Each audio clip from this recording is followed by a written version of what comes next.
ನಗರದ ಗದ್ದಲದಿಂದ ದೂರ ಉಳಿದ ಜನಗಳು ಒಂದು ಚಿಕ್ಕ ಹಳ್ಳಿಯಲ್ಲಿ ಅವರ ಜೀವನ ಸರಳವಾಗಿ ನಡೀತಾ ಇತ್ತು. ಆದರೆ ಕನಸುಗಳು ಮಾತ್ರ ತುಂಬ ದೊಡ್ಡವು. ಆ ಹಳ್ಳಿಯಲ್ಲಿ ಆ ಜನಗಳ ನಡುವಿನಲ್ಲಿ ಅಮ್ಮ ಮಗಳು ಒಂದು ಪುಟ್ಟ ಮನೆಯಲ್ಲಿ ಸಣ್ಣ ಜೀವನ ನಡೆಸ್ತಾ ಇದ್ರು. ಸುಮಾ, ಬೇಗ ತಯಾರಾಗು ಮಗಳೇ, ಶಾಲೆಗೆ ತಡವಾಗೋದಿಲ್ವಾ ನಿನಗೆ? ಅಮ್ಮ, ಪ್ರತಿದಿನ ಇದೇ ಓದು ಪರೀಕ್ಷೆ, ಬೇಜಾರಾಗಿದೆ ನನಗೆ. ದಿನ ಏನು ಅಂತ ಓದಲಿ, ಬರಬೇಕು, ಓದಬೇಕು, ಬರಿಬೇಕು.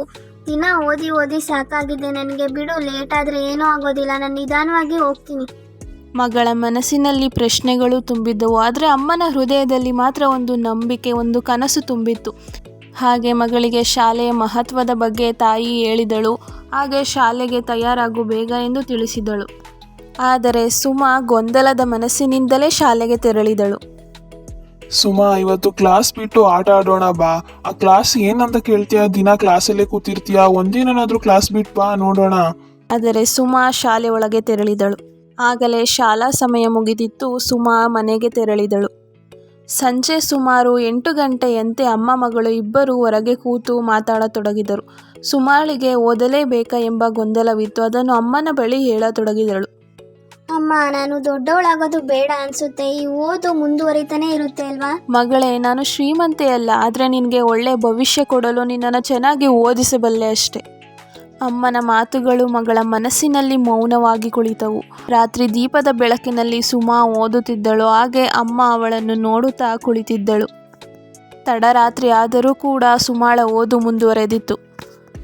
ಮಾರನೇ ದಿನ ಎಂದಿನಂತೆ ಶಾಲೆಯಲ್ಲಿ ಪರೀಕ್ಷೆಗಳು ಆರಂಭವಾದವು. ಸುಮಾಳು ತಡರಾತ್ರಿಯವರೆಗೂ ಓದಿದ್ದು ಫಲಿಸಿತು. ಹಾಗೆಯೇ ಪರೀಕ್ಷೆಗಳಲ್ಲಿ ಉತ್ತಮ ಅಂಕಗಳನ್ನು ಗಳಿಸುವಂತೆ ಪರೀಕ್ಷೆಗಳನ್ನು ಉತ್ತಮವಾಗಿ ಬರೆದಳು. ಹಾಗೆ ದಿನಗಳು ಉರುಳಿದವು. ಪರೀಕ್ಷೆಯ ರಿಸಲ್ಟ್ ಕೂಡ ಬಂತು. ಆಗ ಸುಮಾಳಿಗೆ ಹೆಚ್ಚು ಅಂಕಗಳು ಬಂದಿದ್ದರಿಂದ ಅವಳ ಶಾಲಾ ಟೀಚರ್ ಅವಳನ್ನು ಕರೆದು ಹೊಗಳಿದಳು. ಹಾಗೆ ದಿನಗಳು, ತಿಂಗಳುಗಳು, ವರ್ಷಗಳು ಕಳೆದವು. ಹಾಗೆ ಸುಮಾಳ ಓದು ಕೂಡ ಮುಂದುವರೆಯಿತು.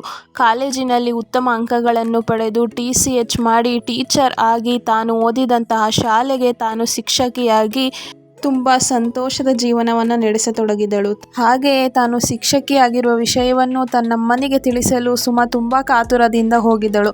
ಹಾಗೆ ಅಮ್ಮ ಕೂಡ ಸಂತೋಷದಿಂದ ಸುಮಾಳಿಗೆ, ನಾನು ನಿನಗೆ ಹೇಳಿದ ಮಾತುಗಳನ್ನು ನೀನು ನೆನಪಿಟ್ಟುಕೊಂಡು ತುಂಬ ಒಳ್ಳೆಯ ಕೆಲಸ ಮಾಡಿದೀಯ ಎಂದು ಹೊಗಳಿದರು. ನಂತರ ಮಾರನೇ ದಿನ ಸುಮಾಳು ಅಮ್ಮಳನ್ನು ತಾನು ಶಿಕ್ಷಕಿಯಾಗಿರುವ ಶಾಲೆಗೆ ಕರೆದೊಯ್ದು, ಅಮ್ಮ, ಇದೇ ಶಾಲೆಯಲ್ಲಿ ನಾನು ಓದಿದ್ದು, ಈಗ ಇದೇ ಶಾಲೆಗೆ ನಾನು ಶಿಕ್ಷಕಿಯಾಗಿ ಬಂದಿದ್ದೇನೆ.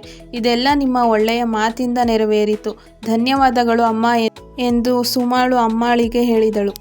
ಈ ಕಥೆಯ ಸಂದೇಶವೇನೆಂದರೆ, ಪೋಷಕರ ಮಾತು ಜೀವನದ ಮಾರ್ಗದರ್ಶಿಯಾಗಿರುತ್ತೆ.